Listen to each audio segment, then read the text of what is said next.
If someone had told me that my wedding day, the day I'd dreamed about since I was 13, would begin with betrayal instead of butterflies, I would have laughed.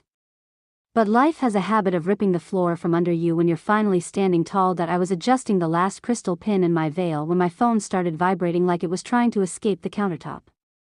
Non-stop notifications. A dozen missed calls. My entire family group chat lit up like a fire alarm. For a split second, I thought something horrible had happened. That I picked up, breathless. What's wrong? My mother didn't say hello.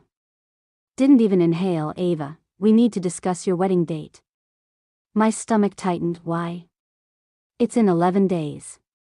Then my father's voice slid in, cautious but firm. Sweetheart, there's been a complication. Your sister, Clara, she's booked her wedding for the same day. My grip on the veil froze. What? Mom added quickly, like she was extinguishing a fire. She didn't have any other Saturdays available at the Lakeshore Pavilion. And her venue is more elegant. More formal. You understand. Understand, her wedding at a luxury venue somehow outranked mine at a garden terrace I'd chosen months before. You're asking me to change my date, I said quietly. Dad cleared his throat. We think it makes the most sense. Her guest list is larger, her planning has more moving parts. Your ceremony is sweet and intimate, Mom added, as if that softened anything. Yours can happen any weekend. And that was the moment something inside me cracked, just a hairline fracture, but enough to let the light in. Then Clara's voice chimed in from behind the phone, sugary and smug. Ava, don't make this dramatic. Your wedding is personal, mine is a production. People expect mine. Yours will still be adorable any day. Adorable. That I almost laughed. Dad added quietly, we'll all be attending hers. But afterward, we'll host a small dinner for you two in the backyard. A backyard dinner, for my wedding. As if my relationship was a neighborhood barbecue. My fingers tightened around the phone so hard I felt the plastic shift. So, I said slowly, if I keep my date, none of you are coming? Silenced. A silence so heavy it sounded like honesty. Then my mother said the sentence that burned through my chest like acid, you'll understand one day. Her wedding is simply more important. I didn't scream. Didn't gasp. Didn't let my voice tremble. Thank you, I said, controlled. I appreciate your clarity. Ava, Dad started, but I hung up. The room felt too bright, too sterile, like I'd stepped out of my own life and into somebody else's tragedy. My phone buzzed again. Clara, Ava, don't take it personally. One day you'll understand what a real wedding requires.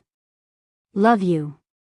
I stared at the screen until the words blurred, not from tears, but from disbelief so sharp it left me breathless. At a real wedding. I felt the old version of me shrinking, quiet, agreeable, always stepping aside, but underneath that, something else stirred, not anger, not sadness, purpose. Then the door opened and Eli, my fiancé, walked in with 2 iced teas and a bag of bagels. Whoa, he said, freezing. You look like someone told you the earth stopped spinning. I told him everything, every insult, every dismissive sentence, every reminder that in my family's hierarchy, I didn't even rank second. That he didn't speak for 10 full seconds. Then he set the drinks down and said, with a calm that could cut glass, we're not moving our wedding. I know, I whispered. They said hers is more important. Yes. And they all plan to attend hers. Every single one. And they suggested a backyard cookout for ours, he added, eyes narrowing. That part almost made me laugh, apparently. Eli stepped closer, took my arms gently, and looked at me like I was the most irreplaceable thing he'd ever touched. Then we're going to give them a show they'll regret missing. A spark ran down my spine. What do you mean? You're a creative director, he said. A brilliant one. You've designed events that made grown men cry. If they think your wedding is a backyard afterthought, prove them wrong. His words lit a match inside me. That I could see it, visually, spiritually, vividly, the venue, the lights, the gowns, the live stream, and my family discovering they weren't just missing a wedding, they were missing something unforgettable. My voice came out steady. I can do it. I can actually do it. Eli smiled. Slow. Proud, I know. I grabbed my laptop and opened my contacts. An estate venue in Vermont I coordinated a gala for last year. They begged me for more exposure. A production studio that owed me a massive favor. 3 creators who'd promised me a collaboration. A gown designer who once told me, "Let me know when you want magic." Today, I wanted magic that I dialed the estate manager first. "Hi, Mason. Crazy question. Are you free in 11 days?" He practically screamed into the phone. Within an hour, I had a castle-style estate for the entire weekend. A cinematic production crew, 3 aerial drone operators, a gown designer sketching my dress in real time. Eli raised a sparkling water like a toast to classy revenge. I clinked mine against his to the show they'll watch from home. 3 days later, the trailer went live. A cinematic teaser, a modern love story, live at Ridgeview Estate, save the date.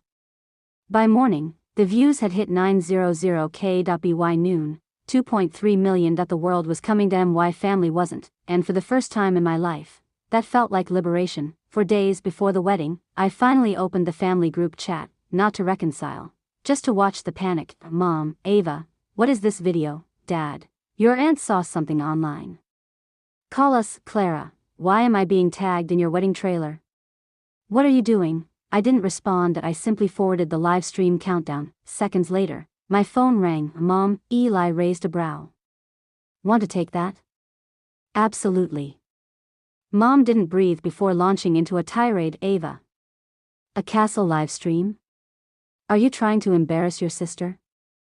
I inhaled deeply. "I'm getting married. You chose not to be there." Dad jumped in. "You didn't give us a chance to. You told me her wedding mattered more," I said calmly. "You decided for me." Silence. Clara's voice leaked through the speaker. "She's doing this for attention." There it was, the truth. I exhaled and said, "I'm not making this harder for you. I'm simply not making it easier anymore." And I hung up. This time, it felt like power, not pettiness. The next days were a blur of floral arches, lighting rehearsals, drone tests, guests arriving early because they refused to miss history. People chose me, people celebrated me, people believed in something I created. My own family never gave me that. The night before the wedding, Ridgeview Estate glowed like something pulled out of a dream. Gold lights glistening across stone walls, lanterns flickering along the pathways. I checked our live stream countdown. 3.1 million people waiting. Eli wrapped his arms around me. "You built this?" he whispered. "No," I said softly. "We built this." The morning of the wedding arrived with warm sunlight spilling across the bridal suite. My gown, silver gold lace with a soft shimmering mesh, made me look like I was stepping out of starlight. The music swelled outside, the timer hit 0. Comments flooded the screen. "This looks like a movie. Who is this bride? This is the wedding of the year." My eyes burned, not with sadness this time, but with overwhelming recognition. Today wasn't about who didn't show up. It was about who did. It was about who chose me. When I walked down the grand staircase, the courtyard erupted, not with applause, but with something purer. A wave of love. Eli's eyes softened when he saw me. "You're unreal," he murmured. "So are you."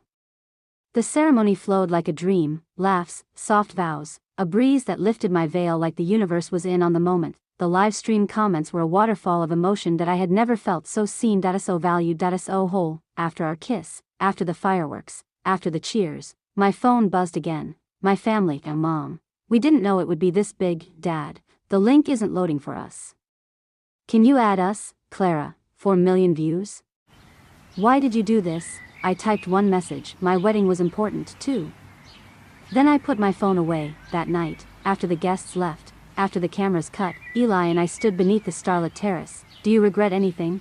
he asked. I thought of Clara's entitlement. My parents' dismissal, their shock when the world celebrated a daughter they overlooked. I smiled. "Not a thing. They taught me exactly how to choose myself."